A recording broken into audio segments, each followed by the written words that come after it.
Hai, aku Sofia, seorang traveler. Saat ini aku sedang ada di Bali dan dalam perjalanan akan bertemu dengan seorang petani muda asli Bali yang juga sekaligus seorang sutradara film, Dwitra Aryana atau yang biasa dipanggil Dadap. Ikuti perjalanan dan ngobrol-ngobrol kami ya. Nah, ini Dwitra, ya dia itu filmmaker, terus memutuskan berkebun tapi tetap berfilm. Sekarang naik.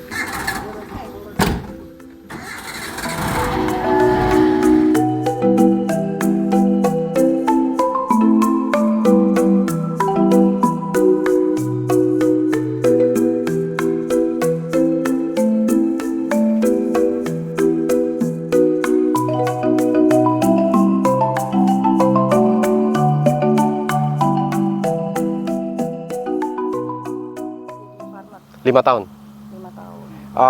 Aku pulang kan 2017, aku pulang terus macam harus tinggal di rumah.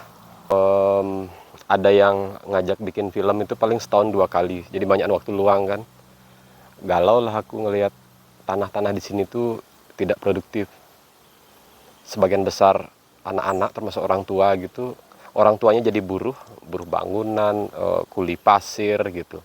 Terus bikin handicraft untuk pariwisata. Anak-anak mudanya cenderung kerja untuk pariwisata aja gitu.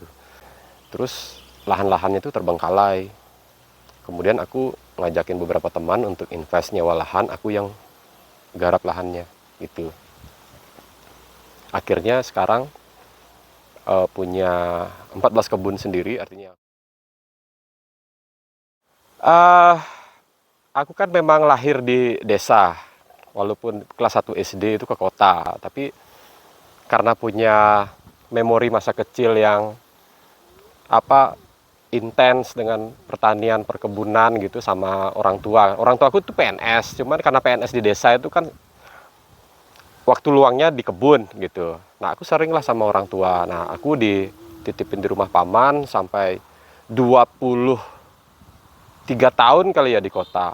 Sampai keluar Bali gitu. Kemudian ketika harus pulang, aku sudah tidak terlalu asing lagi karena ada memori yang alam di bawah sadar ya namanya tuh. Udah kayak dekat gitu dengan pertanian. Jadi tidak terlalu gagap sih gitu.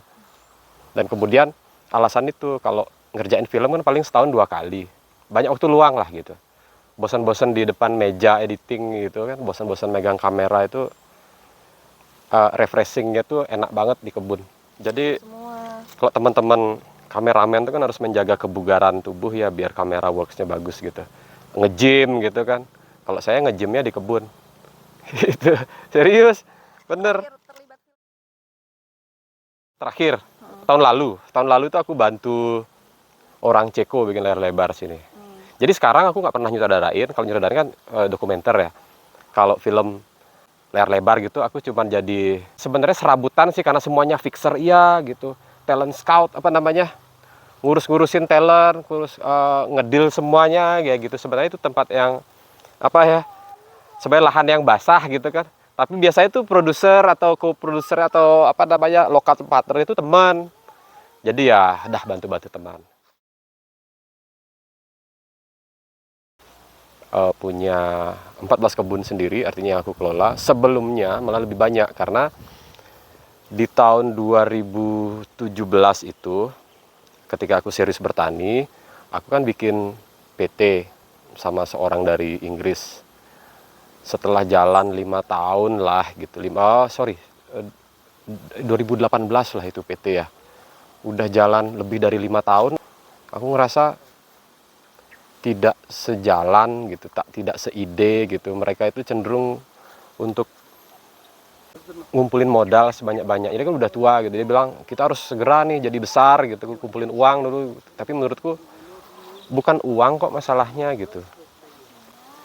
Mereka itu terlalu terobsesi dengan vanila, semuanya vanila. Kita harus tumpang sari karena vanila itu sangat ringkih.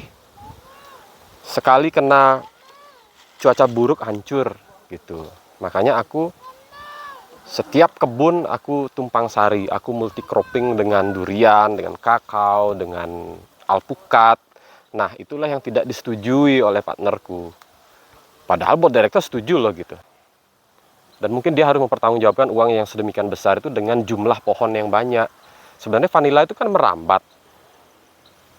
Untuk dapat hasil yang banyak itu tidak tergantung dari berapa kita harus tanam, tapi seberapa mampu kita ngerawat sehingga rambatannya itu banyak gitu. Ya, rambatannya itu lebar, luas, bercabang banyak. Mau tanam 1 sama tanam 10 bisa aja sama hasilnya gitu. Akhirnya kan aku setelah tidak kerjasama lagi dengan PT, aku jarangin lagi.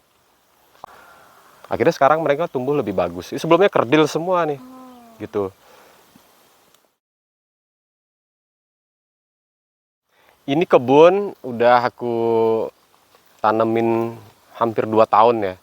Aku sewa 30 tahun, ini 55 are, jadi setengah hektar lebih dikit. Ini kan pohon vanila nih. Ini pohon vanila.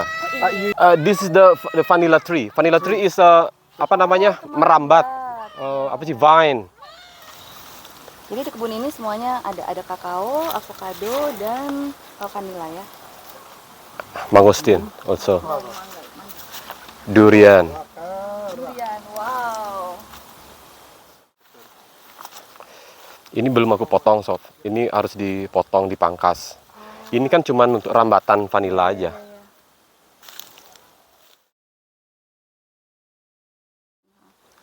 Nah, hambatannya yaitu sebenarnya masalah tenaga kerja itu susah. Kalau di Bali itu orang-orang, anak-anak muda itu lebih suka tuh kerja pariwisata. Kalau kerja di kebun itu sebagian besar tuh aku ngajak orang yang umurnya sudah di atas 45, di atas 50 bahkan. Kalau yang tadi itu udah umurnya udah 60 aku ajak. Mereka yang mau kerja kotor-kotoran di kebun. Kalau anak-anak mudanya tuh nggak ada yang tertarik. Dulu sempat punya beberapa anak muda, zaman Covid kan susah tuh kerja pariwisata, semuanya macet tuh. Banyaklah anak-anak muda gabung di kebunku, aku ajak.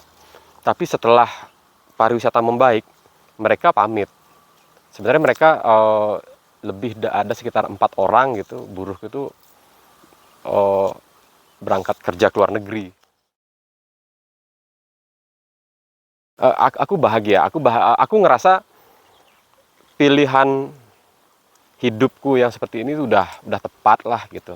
Karena kerja film ini seperti yang aku bilang tadi itu kan uangnya cepat datang, gampang datang sebenarnya. Kalau aku kan punya kelebihan nih, Sof. Aku teman-teman gitu kan senang ngajak aku kan karena aku orang yang terbiasa ke hutan-hutan gitu. Kerja-kerja yang duitnya sedikit, dadap aja kasih tuh, mau dia tuh senang tuh ke hutan-hutan dia tuh gitu. Dan aku biasa kerja sendiri kan, nggak manja kayak mungkin kalau teman yang lain mungkin harus dapat fasilitas ABC gitu. Kalau aku nggak dikasih tempat nginep, aku bisa tidur di mana aja gitu. Intinya produksi murah itu kalau mau ngambil itu kan gampang ya nyari kerjaan gitu. Nah, cuman setelah aku pikir-pikir, karena aku juga ujung-ujungnya harus pulang kampung karena jadi laki-laki sendiri di keluarga gitu, aku ngerasa aku harus punya investasi. Kerja film itu selama ini nggak ada investasinya loh. Apa bisa kita bilang investasi? Lampu-lampu itu atau kamera-kamera itu tiap tahun tuh berubah teknologinya. Tiap tahun harus nyicil kamera baru lagi. Itulah yang bagiku kayaknya susah nih untuk kalau berkeluarga. Waktu itu cita-citaku kan berkeluarga gitu, biar punya istri, punya anak gitu. Harus punya investasi. Harus punya sesuatu yang diwariskan. Kalau di film itu apa aja yang bisa kita wariskan? Paling cuma nama doang tuh, nama terpampang di festival-festival, terpampang di Google, terpampang di YouTube gitu kan.